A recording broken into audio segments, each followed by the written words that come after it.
Ang pagbabahagi ng piling likha ng mga estudyante mula sa ikawalong antas ng Media Arts Production, inaasahan ng bawat isa na makapagbigay ng mangha, talento at ningas sa mga manonood mula sa araw na ito. Halina't saksihan natin ang mga pinagsikapan at pinagandang akda ng mga estudyante mula sa paaralan ng 13 Martires City National High School. Produksyon ng Special Program in the Arts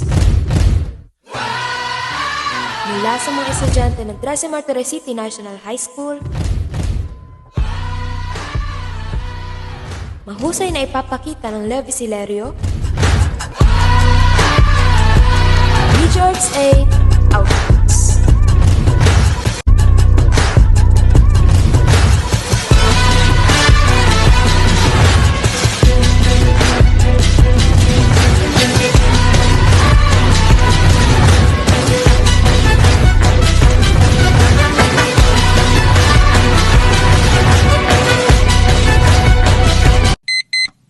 At tinamang tanghaya ng isang vlog na likha ni Venus Morido.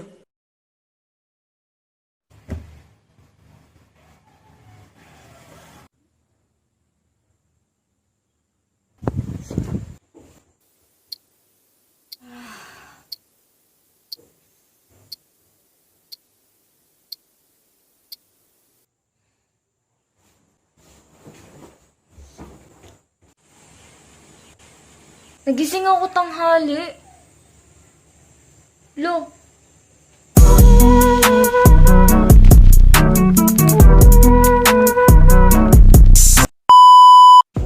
Magandang tanghali sa inyo. Tanghali. Yes, tanghali. Nagising ako tanghali. 1:39 na. Hapon ba tanghali? Actually, hindi ko alam.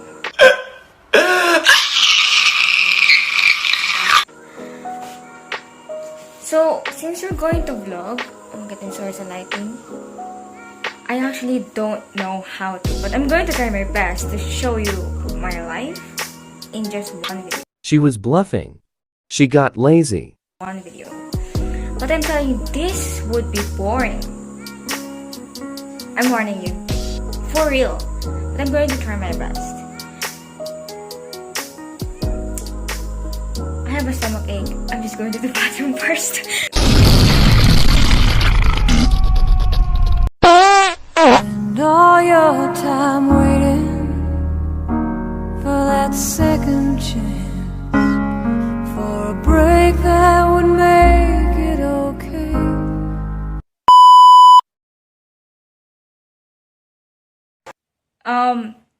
Oh god, this is so awkward. So, if you still haven't known me yet, I'm Venus Elaine Morido.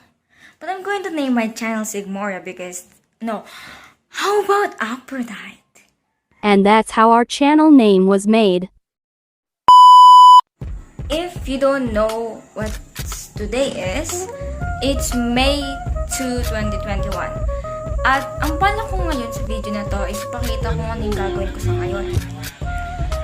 And I'm going to show you also some of my sides that you still haven't known of. After all, it's my first video. I'm going to introduce myself by showing you who I really am. So, Position 101. Anyways, the first thing I do is clean. Fold. Fold. I'ma throw that heat. Cleaning? That's how God will clean your sins. Then later on, you'll mess it up again. Oh, look at that cute pinky bear. Shut up.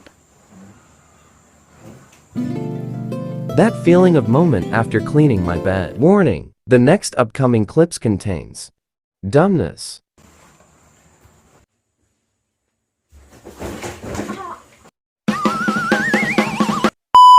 What a bean brain. Lemma give her a lesson.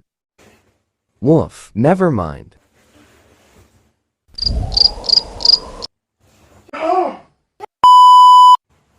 This is me on the way to read. Look at that Cuddy picking a book. As if she hadn't finished reading all of them 3 years ago. The smell of books. Yum. Speed. Speed.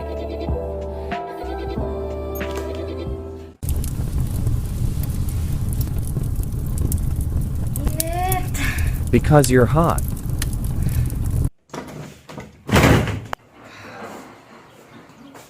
At ito na po, ang huling kita namin kay Venus Lane Murdo. Kami ay magbabalik. To be continued. Outro Huwag niyo pong 101. kakalimutan mag-subscribe, mag-like, at i-share ang video. Salamat. Tatake!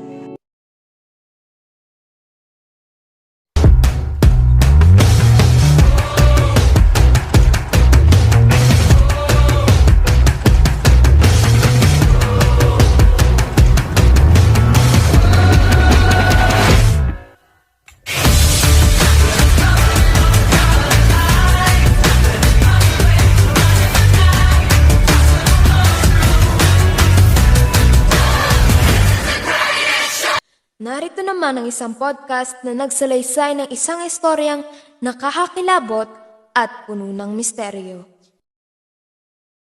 A face beneath a face. A truth behind a lie.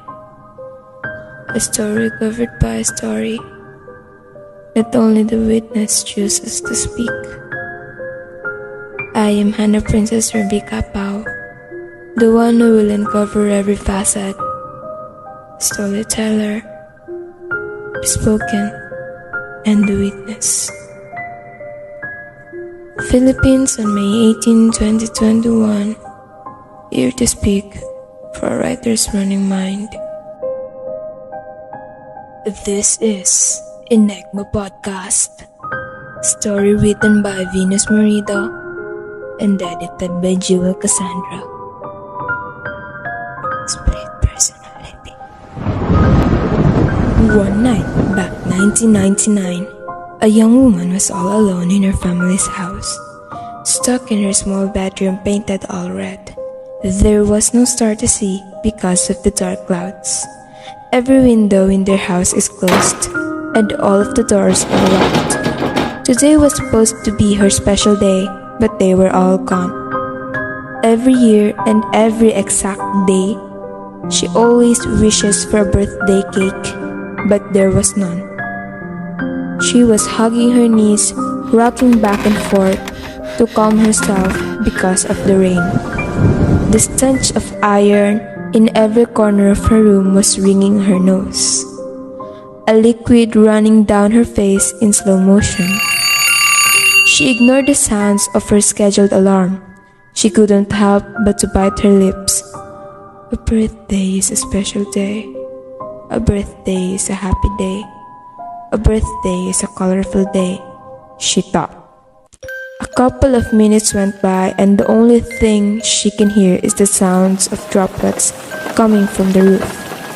She then stops moving for a moment and slowly lifts up her head, her eyes filled with no single emotion. I am your daughter, Sophia. This worthless, special child. The child who keeps craving for your attention. The child you've never acknowledged.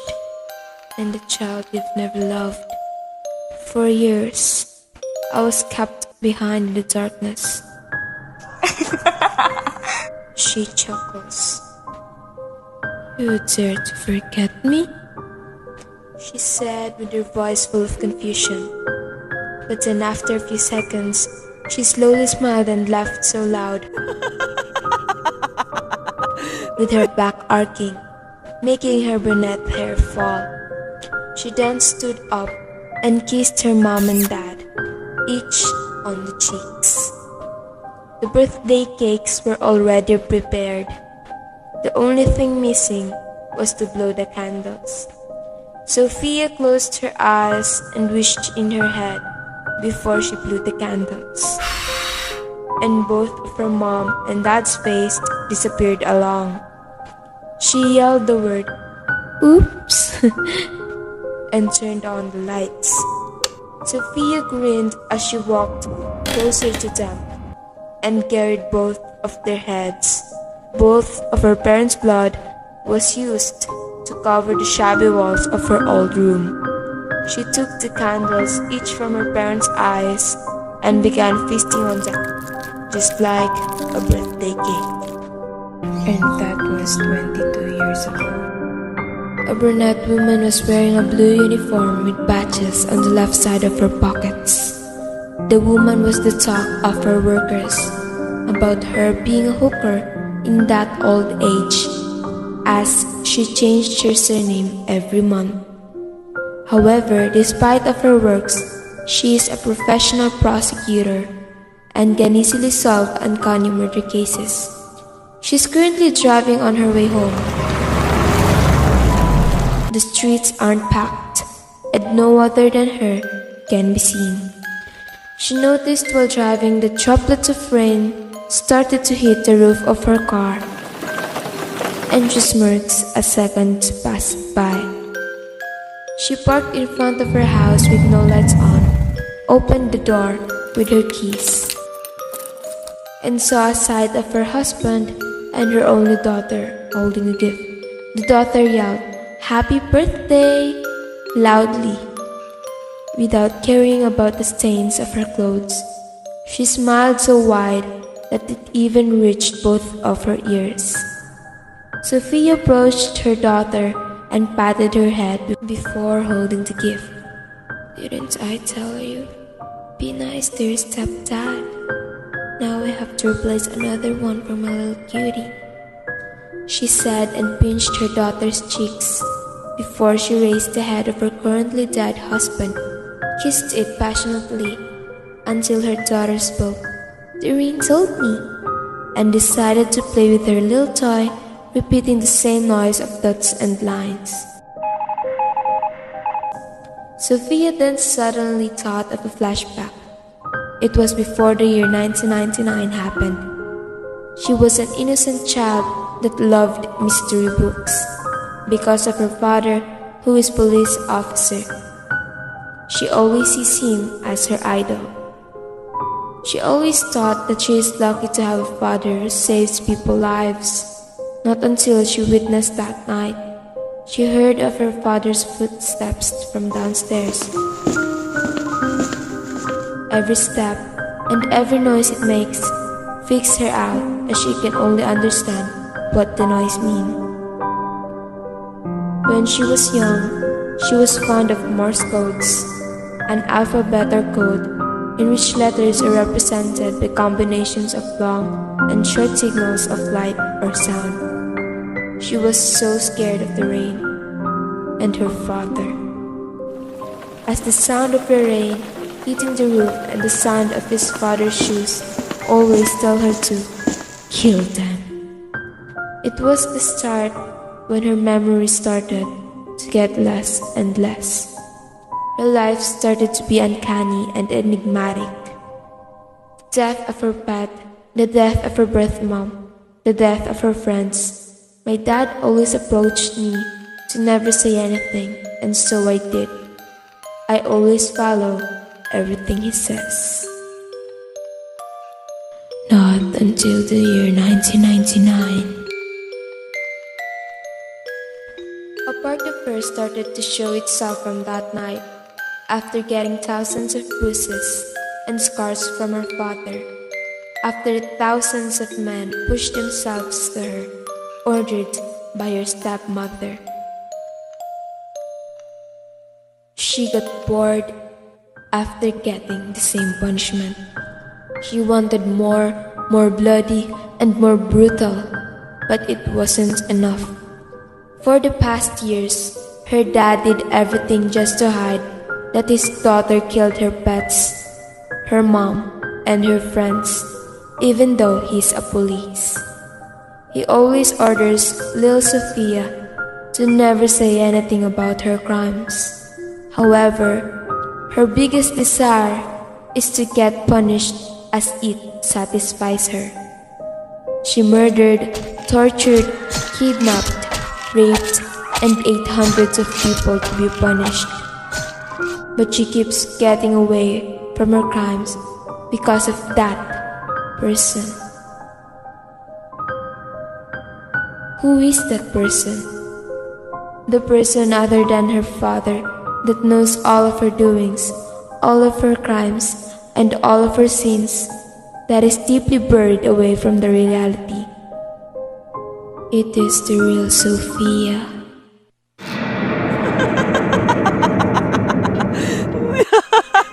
Split personality. The truth was finally free. The mask was finally broken.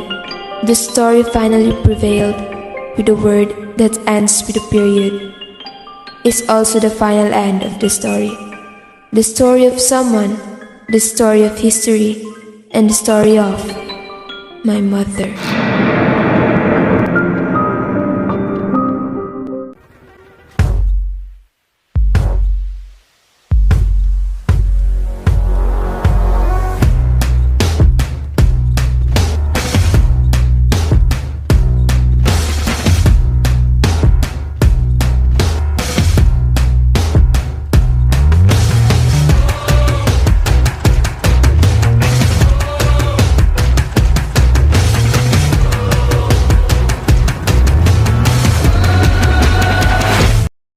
Bilang pagtatapos ng aming ipapakita, huli naming ibabahagi ang isang vlog ng isang estudyante na magbibigay kaalaman at motibasyon sa bawat estudyanteng nahihirapan sa pag-aaral ngayong pandemya.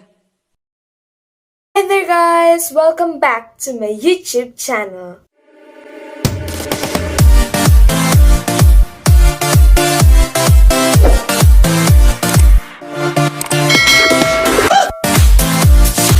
And for this video, I am going to share 5 studying tips.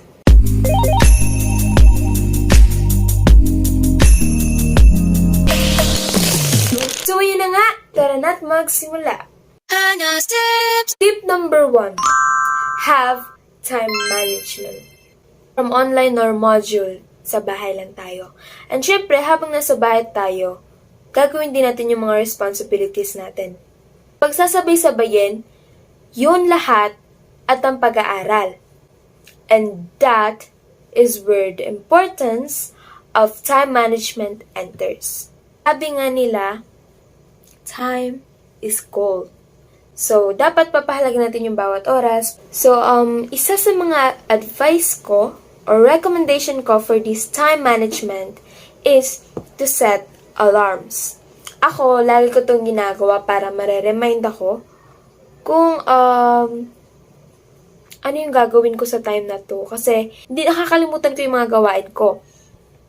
So, one recommendation ko is to set alarms. Ako, ganito yung ginagawa ko. Another recommendation is to put on a wall planner. Ito, hindi ko to ginagawa, honestly. Pero, nakikita ko kay mama. Nagdidikit siya ng calendar sa pader, wall.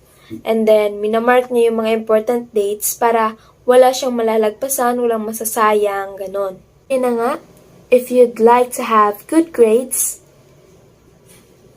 have time management. Huwag kang magsasaya ng oras. Tip number 2, be organized. Ako ito, lagi ko talaga itong ginagawa. Kasi, parang hindi ako makapag-focus sa ginagawa ko or basta naiirita ako pag hindi organized yung paligid ko.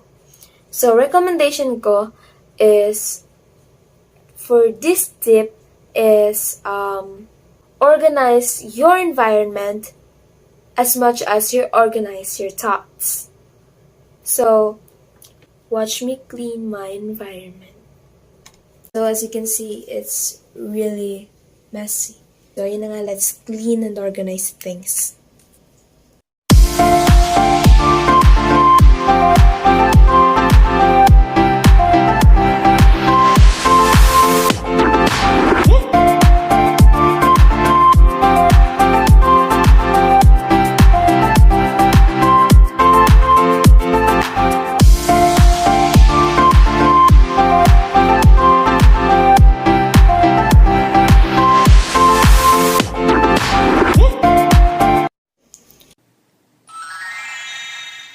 I organize my environment, I now do my homeworks as I don't get irritated anymore. I can work peacefully. I think this is really effective. I don't know for everyone, but for me, it is. Because when you have a peaceful environment, you will always also have a peaceful mind. And when you have that, you can concentrate on studying and you can focus on it. Tip number 3, make a to-do list. Making a to-do list is also somehow connected with time management. It also talks about time. In my case, I always make a to-do list. You see this? Schedule or to-do list, whatever I call it. This is actually my to-do list. Making a to-do list makes you balance your time. So, para maiwasan yung mga missings na yun, para maiwasan maminusan, makapag-submit on time, try making a to-do list. Para malalaman mo yung pagkakasunod-sunod ng due date nila. Nakakatulong talaga siya sa grades ko because of course, kapag gumawa ka kasi ng to-do list, may papasa mo lahat ng kailangan mo. Ngayon, pag natapos mo lahat ng nasa to-do list mo, ibig sabihin, kompleto ka na sa gawain mo. And nakaka-motivate yon para sa akin. Tip number 4. Take breaks. Kailangan lahat ng tao ng pahinga. Ay pa rin yung tulog sa gabi kaysa sa tulog sa madaling araw. Kaya kailangan mag-work ng utak natin and para mag-work siya, mag-respond siya na masagutan natin yung mga gawain natin sa school, kailangan natin ng sapat na tulog sa araw-araw. So, take a break then. Siyempre, aside from sleeping, na lagi naman natin ginagawa, yung take a break na sinasabi dito, hindi siya nakatuon sa pagsasalpon lang. Kasi, marami kasi siguro ang break time nila is your phone. Ako, cellphone talaga yung iniisip pag break time kasi doon tayo naiinganyo. Pero, ang take a break na tinutukoy ko dito ay hindi lang yung sa phone. Siyempre, siguro pwede din kung part of relaxation nyo yun, kung doon kayo masaya, I have nothing to do with that. Pero, for me lang, I believe na hindi dapat gamitin yung buong rest time para lang sa paggamit ng cellphone. Kasi, a healthy mind goes with a healthy body. Hindi man pwedeng puro cellphone na lang. You can also try walking around, kahit sa bahay nyo lang, mag-jogging, biking, or indoor exercise, Zumba, like that. Pwede yung gawin in time of your breaks para mapanatili pa rin ang ating healthy na katawan, ang ating malusog na katawan, upang magkaroon din tayo ng malusog na utak at pag-iisip sa paggawa ng ating mga schoolworks at sa pag-aaral. Last but not least, tip number 5. Stay motivated. Lagi mong tatandaan yung purpose ng pag-aaral mo. Lagi mong tatandaan ang mga pangarap mo. Marami pa akong pangarap na tutuparin kaya't nag-aaral ako. Because I do believe that knowing your goals will help you reach them. So, parang itatry mo yung best mo na makamit yung success na ninanais mo. Staying motivated is very, very helpful as well. Hindi ka gaano tatamarin. Alam mo yung purpose mo eh. Kailangan mo magpursige kasi ganito, ganyan. Diba? Stay motivated lang palagi. Never give up. Yan yung lagi itatatak sa utak. Always remember your dreams and goals in life. So, itong staying motivated, makakatulong to ng malaki sa grades natin.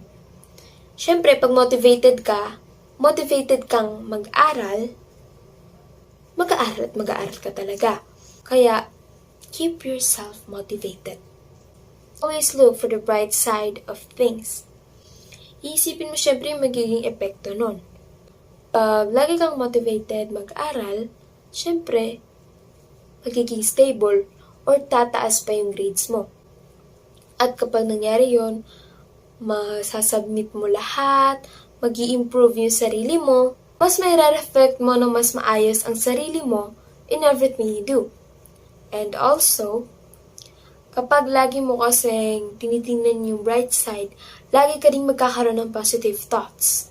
And that positive thoughts, kapag meron ka nun, mas lalawak ang pag-iisip mo. Sasagutan mo ang lahat ng maganda, malinis, at maayos. So, ayun na nga guys, that is my 5 school tips. Alam ko at naniniwala din ako na marami din sa atin ay may kanya-kanya ring tips and ways upang mapataas or makakuha ng stable na good grades.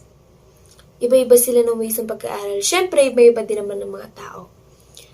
Now, don't hesitate to comment those below. And also comment din guys kung ginagamit nyo din ba itong mga school tips na share ko ngayon. At sana nagustuhan nyo. Sana nakatulong ito ng malaki sa inyo guys. And hope you like this video. Please like below. Please hit the like button naman guys. And also please don't forget to subscribe and click the notification bell below para lagi kayong updated sa mga videos ko. You can also share this to your friends, your families, or just even apply it to yourself. Let me know kung meron pa kayong suggestions, and let me know kung meron pa kayong ibang ways. That is all guys. Thank you for watching. Goodbye.